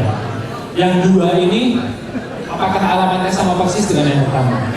Nah, oke. Jadi gini, ketika kita memasukkan dua atau lebih listingan dengan alamat yang sama persis, nah itu biasanya dianggap duplicating oleh Google. Jadi biasanya hanya salah satu saja yang diambil. Nah, untuk mensiasatinya, biasanya editing di bagian alamat. Yang tadinya misalnya nggak pakai kecamatan nih, ganti ada kecamatannya. Yang tadi nggak pakai kelurahan ditambah kelurahan. Gitu. Jadi supaya bisa terverifikasi semuanya. Kurang lebih begitu. Itu poin pertama. Lalu poin kedua, di dalam Google My Business di aplikasinya di bagian help itu kalau nggak salah ada support via chat sama telepon. Nah bisa tanya ke situ. Itu lebih jelas sih. Biasanya mereka akan menjelaskan alasan penangguhannya kenapa dan solusinya bagaimana. Tapi keren sudah pakai. Tapi ini kebetulan saya nyambung sedikit ya, saya nanya. Siap. Sama, kalau itu diganti alamatnya pakai A, B, C, D, alamat yang sama ya, misalnya 108A, 108B, tetap tidak muncul, tidak tayang. Nah, pengertian tidak tayang atau tidak terverifikasi nih? Nah, tidak terverifikasi. Mungkin tidak terverifikasi ya. Cuma satu yang begini. Hanya satu ya. Nah ini sebenarnya kan yang saya jelaskan tentang alamat itu hanya salah satu penyebab. Ada sebenarnya ada banyak penyebab lainnya dan itu hanya Google dan Tuhan yang tahu. Istilahnya begitu karena memang data-data seperti itu kan sifatnya konfidensial. Google tidak ingin karena kasus-kasus yang banyak terjadi adalah banyak sekali orang-orang yang memanfaatkan Google My Business karena memang kalau dimanfaatkan dengan baik itu cukup powerful. Tapi banyak yang menyalahgunakan begini. Dia mendominasi dengan cara bisnisnya satu, tapi bikin Google My Business banyak sekali. Supaya ketika ada orang mencari dengan kata kunci A atau B atau C atau orang mencari di daerah A, B atau C, munculnya punya saya semua. Itu yang tidak diinginkan oleh Google. Makanya mungkin proses verifikasinya ketika ada kesamaan, ada kemiripan, bisa jadi dicurigai sebagai suspicious activity. Tapi tetap jika memang itu real milik Bapak, itu bisa diklaim sih. Tinggal kontak support aja, tinggal dijelaskan. Itu tidak ada masalah. Gitu. Ada lagi pertanyaan? Silakan Pak Didio. Silakan. Boleh Pak Didio. Saya juga dari Raino.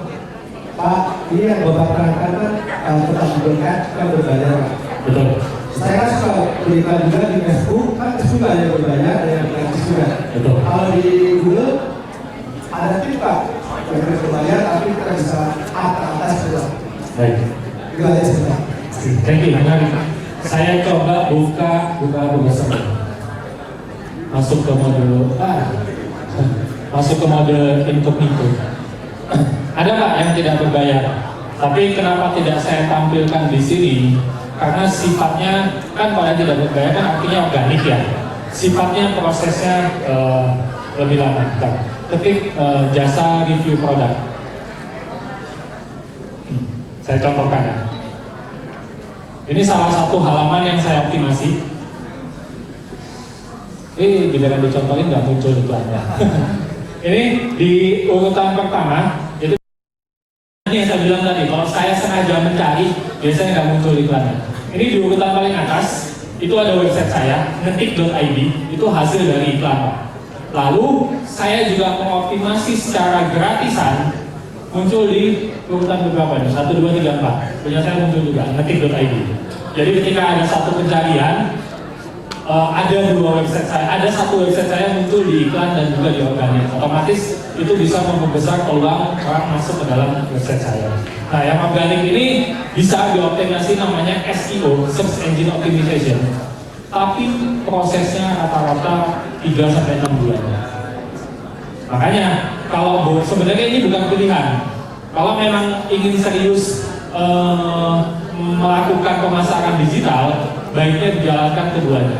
Di awal silahkan beriklan, lancarkan cash flow, sambil optimasi SEO-nya.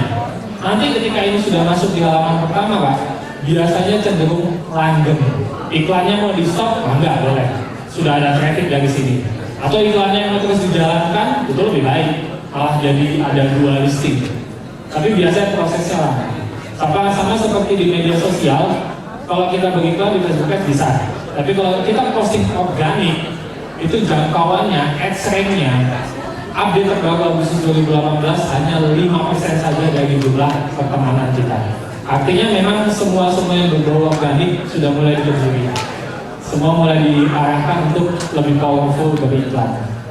Tapi bagi saya, selama kita beriklan dengan benar dan iklannya profit, harusnya sah-sah saja. Gitu, tapi ada yang gratis, ada menggunakan SEO. Orang tergantung tingkat persaingan kata kunci, tapi paling cepat 3-4 bulan itu paling cepat.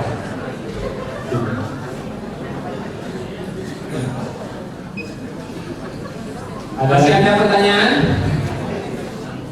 Oke, silakan. Bisa diterangkan tentang jejak digital yang mempengaruhi search engine kita lebih luas. Nanti Pak Puri ya. Saya Anda dari Kaloka minta diterangkan tentang jejak digital. Katanya jejak digital kita membuat search engine perusahaan kita lebih teratur. Mantap pertanyaannya. Teman-teman pernah nggak mengalami ketika habis buka produk, misalnya di Tokopedia, nggak sengaja lagi lihat sepatu nih, terus tiba-tiba teman-teman buka website lain atau masuk ke media sosial, ada iklan sepatu itu muncul. Pernah mengalami? Sering ya. Itu yang dinamakan jejak digital. Jadi dengan beriklan, kita bisa menargetkan kembali orang-orang yang sudah berkunjung ke website kita, tapi belum kontak kita. Tadi ingat bahwa transaksi terjadi yang awalnya dari online itu setelah follow up ke 8 atau ke 9. Artinya kita bisa terus-menerus retargeting mereka karena kita sudah keep datanya. Itu poin pertama. Lalu yang kedua, terkait dengan jejak digital, bisa membuat perusahaan lebih terarah gitu ya. Bisa membuat brandnya lebih banyak dicari atau gimana? Oh, teratas terus. Kalau terkait dengan peringkat tidak ada sih.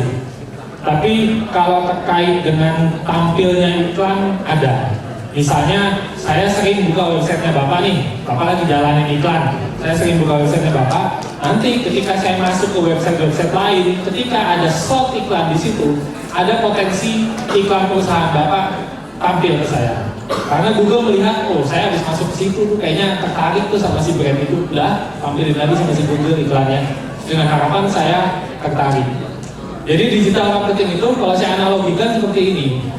Saya lari pagi, jogging, bawa anjing, tiba-tiba ada yang nawarin brosur makanan anjing dari sebuah brand A. Oh, ada brosur, saya masukin lah ke kantong, saya lagi lari ya. Sampai rumah saya taruh jaket, brosurnya jatuh. Oh, brosur makanan anjing, sudah saya taruh. Selesai mandi, baca koran, sambil nunggu berangkat kerja, di bawah ada iklan makanan anjing dari brand yang sama. Oh, iklan makanan anjing, masih belum terpikir untuk beli. Terus saya berangkat ke kantor, dengerin radio sambil nungguin jam meeting, ada iklan brosur iklan makanan anjing dari brand yang sama. Oh, makanan anjing kayaknya bagus nih, mulai tertarik, tapi belum beli.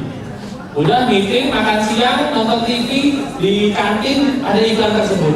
Sampai pada akhirnya saya pulang ke rumah, habis maghrib jam 7, saya mau ngasih makan anjing saya. Ada tinggal dikit, oh iya tadi ada brosur makanan anjing. Nah, brosur makanan anjing yang tadi di awal dikasih itu butuh beberapa journey sebelum pada akhirnya saya yakin dan teringat, tertrigger lagi bahwa oh iya ada brand itu yang udah nawarin saya, udah beli akhirnya. Ilustrasinya di digital marketing seperti itu. Di properti pun sama, jadi tidak bisa baru 1 kali 2 kali misalnya apa istilahnya approach ya, atau 1 kali 2 kali nagarin iklan terus berharap ada closing sulit. Tetap butuh yang namanya retargeting dengan penawaran yang berbeda, dengan diskon yang berbeda, dengan bahasa iklan yang berbeda. Di platform lain pun saya rasa sama. Di WhatsApp group nggak bisa hanya dengan 1-2 kali broadcast berharap banjir leads masuk. Jangan closing deh, banjir leads masuk, nggak bisa.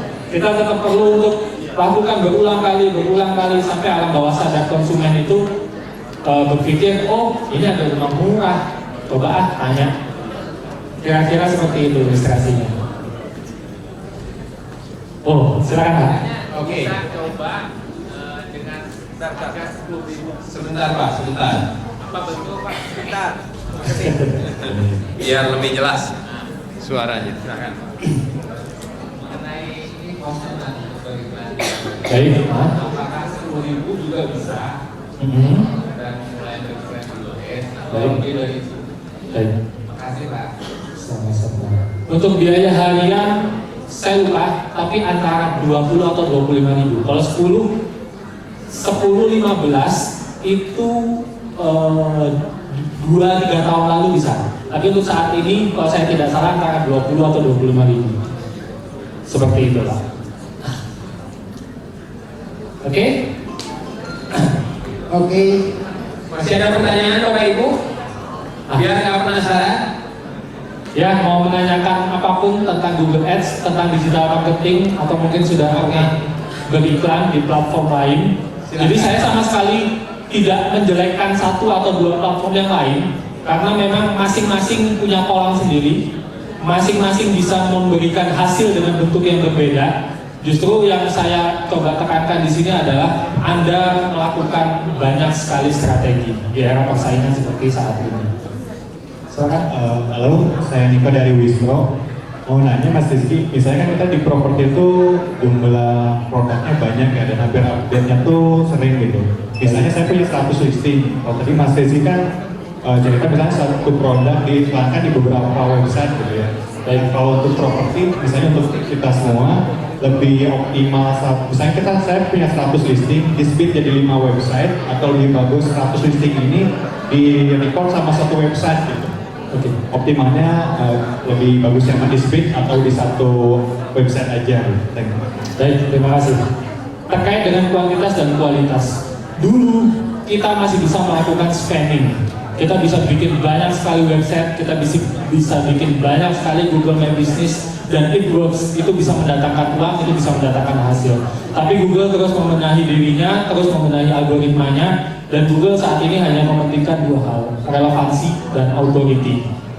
Makanya kenapa di Agustus 2018 website-website yang membahas informasi tentang kesehatan dan dia tidak memiliki authority dibuang dari halaman pertama. Kenapa Halo Dokter, Hello Sehat masih bertahan? Karena ditulis oleh dokter, orang yang kredibel. Dan bisa jadi di bidang lain seperti itu. Jadi apakah harus banyak website atau satu? Saran saya satu Mas. Lalu bagaimana mensiasati dengan listing yang banyak? Itu bisa 2. Yang pertama, iklan diarahkan ke kategori. Jadi masing-masing listing itu kan berupa sebuah postingan atau sebuah halaman ya. Itu diarahkan ke kategori. Mirip seperti satu rumah 123.com. Ketika diklik iklannya di Google, rumah123.com itu kan masuknya ke kategori, bukan ke salah satu produk. Nah, cuman bedanya itu kan produk-produk punya orang dan ada punya kita nyempil satu. Kalau si Mas tadi ngiklanin di website sendiri, ngiklan ke kategori, itu kan di dalam kategori isinya produk kita semua. Satu itu. Atau yang kedua, bikin satu halaman baru yang informasinya mewakili semua produk. Saya nyebutnya halaman pre-render. Jadi misalnya kita menargetkan kata kunci cicilan rumah murah. Nah, rumah murah di kita ada banyak nih, misalnya opsinya, tipenya, harganya. Nah, kita nargetin kata kunci itu, masukkan ke sebuah halaman penawaran tentang rumah murah. Baru nanti dari dalam situ kita arahkan, oh kalau Bapak pengen kamar 2, berarti klik ini. Oh kalau Bapak butuh yang cicilannya maksimal sekian, berarti klik ini. Baru diarahkan ke masing-masing halaman listing yang banyak itu. Jadi strateginya begitu. Atau kalau memang ada budgetnya, dibombardir. Satu listing, satu iklan. Semua jalankan, 100 iklan. Jadi nanti Google akan memilah mana iklan yang performanya bagus, itu yang akan masuk ke halaman utama. Mana yang jelek, itu nggak akan dapat klik, nggak akan dapat impression, Mas tinggal matikan. Jadi nanti terseleksi iklannya. Kira-kira begitu. Terima kasih. Ada lagi yang ingin bertanya? Masih ada? Silahkan. Sebentar Pak, mainnya sedang menuju situ. Bisa dicontohkan yang tadi dibicarain? Yang tentang apa nih? Yang tadi dibicarain, yang baru aja dibicarain, itu contohannya yang mana yang bisa dilihat, mana enggak? Oh, yang kategori ya? Iya. Coba ketik rumah. Ada gambaran yang jelas. Kenapa? Supaya ada gambaran yang jelas. Oh ya, baik. Coba ketik rumah murah Bandung.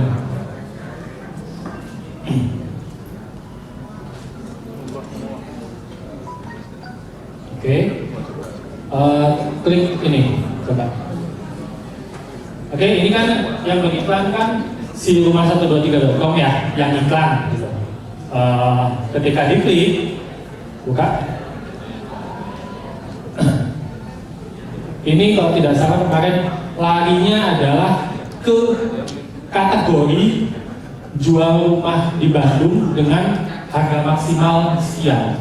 Jadi masuknya adalah ke kategori. Nah, di dalam kategori ini kan ada banyak produk. Kasusnya kalau di rumah123 Bandung kan berarti produknya bukan hanya punya kita. Tapi kalau yang ditanyakan Mas tadi, satu kategori isinya hanya produk kita karena di website kita. Itu contoh yang diarahkan ke kategori. Kalau contoh dengan halaman freelander, itu contohnya seperti ini. Buka ngetik.id, ngetik.id. Buka halaman kerjasama. Ini yang saya maksud dengan freelander. Jadi saya scroll ke bawah, menawarkan beberapa layanan kerjasama, tapi saya membuat satu halaman perwakilan untuk menjelaskan layanan-layanan saya. Nah, ini juga bisa dilakukan. Jadi jika Bapak punya banyak listingan nih, beraneka tipe dan harga, tapi ingin beriklan dengan kata kunci rumah murah di Bandung misalnya, bikin satu halaman freelander seperti ini, yang informasinya menjelaskan tentang rumah murah, baru nanti di dalam diselipkan link, diselipkan tombol atau diselipkan arah untuk masuk ke kategori-kategori listingan tersebut. Jadi bisa ngiklan ke kategorinya, bisa ngiklan ke freelander seperti ini, jadi bisa bikin satu page tambahan, atau kalau memang budget iklannya besar ya satu listingan satu halamannya, nah itu diiklankan. Jadi ada sekian listing semua berjalan, itu juga bisa dilakukan. Mana yang efektif, hasil bisa berbeda-beda. Kurang lebih seperti itu.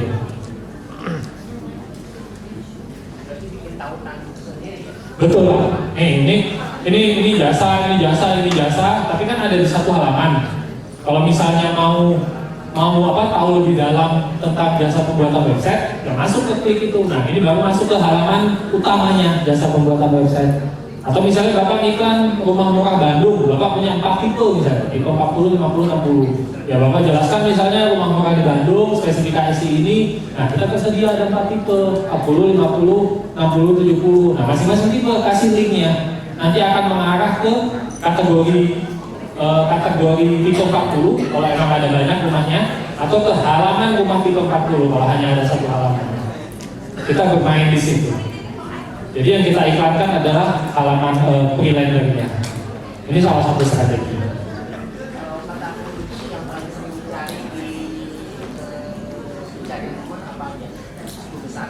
Baik, balik ke Google. Cara termudah untuk mengetahui adalah ketik rumah murah. Oh, Google biasa, jangan di incognito. Nah, ketik di sini rumah murah. Cara termudah untuk mengetahui adalah semua kata kunci yang disuggest di sini ini adalah yang paling sering dicari. Bukan berarti volumenya paling banyak ya, tapi paling sering dicari. Ini cara termudahnya.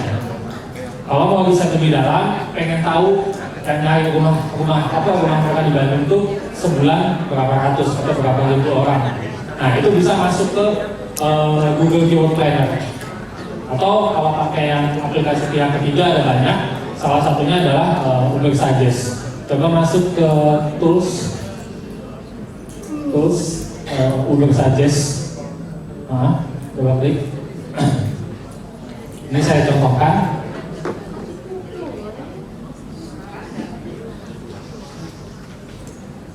Karena kalau di Google Keyword Planner, kalau Bapak belum pernah iklan sama sekali, Google Keyword Planner-nya masih belum bisa digunakan. Coba ketik ganti yang biasa SEO itu diganti apa ya, rumah murah Bandung misalnya.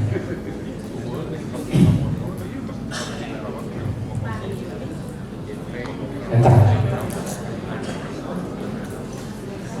Oke, masuk ke keyword idea sebelah kanan. Ini nih. Nah, itu. Nah, rumah murah Bandung ternyata ada 590 pencarian. Untuk kata kunci rumah murah Bandung ternyata posisi teratas ditempati oleh ini. Lalu kata kunci lain terkait rumah murah Bandung itu juga diberikan suggest-nya di bawah. Bisa scroll dikit-dikit. Nah, jadi ketika kita beriklan, alangkah baiknya menargetkan kata kunci yang memang sudah ada di sini. Karena kalau kita nargetin kata kunci sesuai asumsi kita sendiri, kalau pas kata kuncinya nggak ada yang nyari, ya percuma kita beriklan, nggak ada yang masuk. Jadi kita sebelum beriklan, kita riset kata kunci, kita kumpulin kata kunci yang akan dipakai mana aja. Ini. Kita cek. Yang ini benar nggak ada volume pencariannya? Yang ini seberapa besar volumenya? Seperti itu. Jadi ada fase riset dulu. Bikin ads-nya, betul. Nanti di dalam ads itu bikin campaign, goalnya apa, lalu bikin ad group, itu kita disuruh masukin list kata kunci, lalu bikin ads, kita disuruh masukin materi iklan, headline dan deskripsi dan URL. Gitu. Justru nyawanya di fase tengah tadi di kata kunci. Sebagus apapun materi iklannya, kalau kata kuncinya salah sasaran ya salah mendatangkan orang. Jadi nyawanya justru di sini. Jadi sebelum fase beriklan ada satu fase yaitu fase riset kata kunci. Gitu kan. Cukup jelas? Mungkin cukup teknis ya, cukup teknis karena memang ini berkaitan dengan technical tools berkaitan dengan platform tertentu. Makanya tadi saya selalu memberikan opsi seperti itu. Kalau masih mampu, masih bisa dan masih kepegang di eksekusi sendiri, silakan. Atau kalau memang ada budget lebih, kerjasama, itu berbagi rezeki. Bisa dengan freelance, banyak di freelancer.com, di seribulancer.com, projects.co.id, banyak banget freelance yang menawarkan jasa periklanan. Atau kalau itu kan perorangan, kalau yang mau profesional bisa ke digital agency. Di Bandung ada beberapa agensi yang cukup besar. Nah itu tergantung kebijakan biasanya masing-masing dari agent atau dari kantor. Gitu. Cukup mungkin? Atau masih ada? Masih ada pertanyaan? Kalau masih penasaran, ada baiknya teman-teman mengikuti kursus langsung ya Pak ya? Ya, betul. Seperti yang tadi Bapak sudah tulis di halaman awal. Tadi, nah ini ada link pendaftarannya, boleh difoto lagi supaya bisa mengikuti. Di mana ini Pak? Kalau ini Oh iya, ini lokasinya di Dago, di Low spasi K spasi C, lokasi Coffee and Space itu di Dago, depan SMA 1. Gabungan digital ini setiap Sabtu dan Minggu dari jam 1 siang sampai jam 5 setengah 6 sore. Kalau yang Women Will ini khusus wanita itu dari pagi jam 9 sampai jam 12 atau jam 1. Oh jadi kalau yang WW itu khusus wanita jadi? Betul, Women Will Pak. Biasanya kalau yang Women Will itu lebih fokus ke materi-materi pengembangan diri untuk wanita, self improvement seperti itu. Ini dipungut biaya nggak Pak? Ini pertanyaan yang dari tadi terus ditanyain. 100% gratis dari Google untuk teman-teman pebisnis dan lain-lain. Oh, masih apa dulu dong? 100% gratis ya. Nanti ketemu sama Pak Alif lagi. Jadi lebih jelas, lebih detail. Kalau ada yang kurang jelas, masih diindikan. Oke, hanya satu lagi pertanyaan ya. Satu lagi pertanyaan saja, terakhir. Masih penasaran tuh? Baik. Mungkin khusus untuk RD. Itu namanya program partnership dengan khusus dengan gabungan digital dengan R&D misalnya. Nah seperti ini sebenarnya kan program partnership nih. Nah itu bisa nih dikoordinasikan dengan Bapak Irwan selaku Eko. Bisa, misalnya lagi butuh materi tentang apa, selama materinya ada di kita, selama teman-teman kreatif apa capable untuk bisa membawakan materinya itu oke. Tidak ada masalah. Tapi bisa. RD-nya kayak gitu. Gitu. Kalau yang masih ngawang wajar lah, apalagi yang belum pernah menjalankan Google Ads itu sangat wajar. Karena memang ya cukup mendalam, cukup teknis. Gitu. Oke. Terima kasih banyak Pak Alif ya. Terima kasih. Mudah-mudahan teman-teman di sini sukses dan semakin berkembang penjualannya. Sekian, terima kasih. Selamat siang dan assalamualaikum warahmatullahi wabarakatuh. Terima kasih sekali lagi. Sebelum mengakhiri ada cenderamata dari kami, dari RMI dalam bentuk plakat yang akan diserahkan oleh Ketua Panitia aja ya. Pak Ketua Panitia akan menyerahkan sambil difoto dulu. Ini sambil nunggu persiapkan, silakan disiapkan, ambil diserah terimakan. Jangan dulu pulang sebelum acara berakhir. Ya, silakan.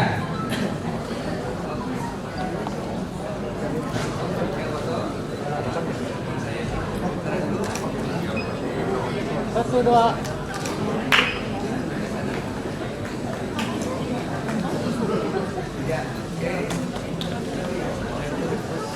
Ada satu lagi.